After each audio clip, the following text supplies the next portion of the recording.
একসময় গ্রামের হাটে, মেলায় কিংবা সাংস্কৃতিক অনুষ্ঠানে হাতে থাকত বাঁশি, গান ও সুরে মুগ্ধ করতেন মানুষকে। কিন্তু সময়ের পরিবর্তনে আজ সেই বাঁশির সুর হারিয়ে গেছে জীবিকার কোলাহলে। বাঁশি বাজানোর পাশাপাশি তিনি নিজেই বাঁশি বানিয়ে হাট বাজারে বিক্রি করে জীবিকা নির্বাহ করতেন। জীবনের কঠিন বাস্তবতায় এখন রিকশার হ্যান্ডেল ধরে চলছে বংশীবাদক মুজিবুরের জীবনযুদ্ধ। ময়মনসিংহ শহরের অলিগলি পথে প্রতিদিন দেখা মেলে এই বংশীবাদকের।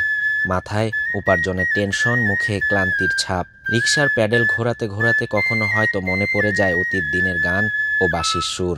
মুজিবুর জানান, আগে বিভিন্ন সাংস্কৃতিক অনুষ্ঠানে ডাক পড়ত, বাঁশির সুরে আনন্দ পেতেন মানুষ, নিজেরও মিলত সম্মান। কিন্তু এখন আর তেমন আয়োজন নেই। মানুষ ভুলে গেছে লোকসঙ্গীত, ভুলে গেছে বাঁশির সুর। শুনে না এটাই যে আগে মোটামুটি বৈঠ হয়ে গান টান হয়েছে, বাউল গান হয়েছে, জায়গায় জায়গায় যাইতে পারছি, কামাই রুজি করতে পারছি। এখন তো আর এসব নাই। এখন সবার হাতে হাতে মোবাইল আছে, ওই জায়গার থেকে রেকর্ডিং করে গান উঠায়া তারা ইন্টারনেটে চালাইতেছে, শুনতেছে, যেটা যেভাবে মন চাইতেছে হলে ওইটাই করতে পারতেছে। এখন তো আর এসবের চল নাই দেখে এটার দিকে আমার আর কি ওই নিশাটা উঠে গেছে। স্থানীয়রা বলেন, সকাল বিকেল যখন তার সুর বাজে, শহরের হট্টগোলেও এক মুহূর্তে শান্তি খুঁজে পাই।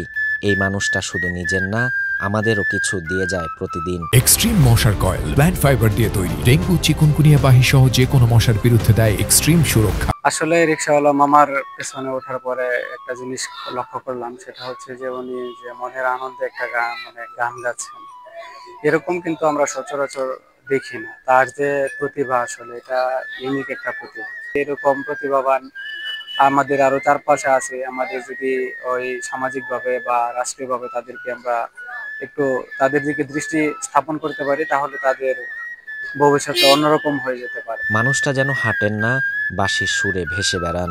তার বাঁশি শুনলে মনটা হালকা হয়ে যায়, এমনটাই জানান আরেক রিকশা চালক। সারাদিন রইতে মধ্যে আমরা গাড়ি চালাই, জিরের সময় পার্কে আসি, মজুবের ভাইয়ের গান আমরা শুনি অনু ভাইয়া বাঁশি বাজা, তার কণ্ঠ ভালো, সুর ভালো, আমরা শুনতে আঙ্গের কাছে ভালো, শান্তি আঙ্গর এটাই। অর্থের অভাবে বাঁশির সুর হয়তো থেমে গেছে, কিন্তু ভালোবাসা থেমে যায়নি।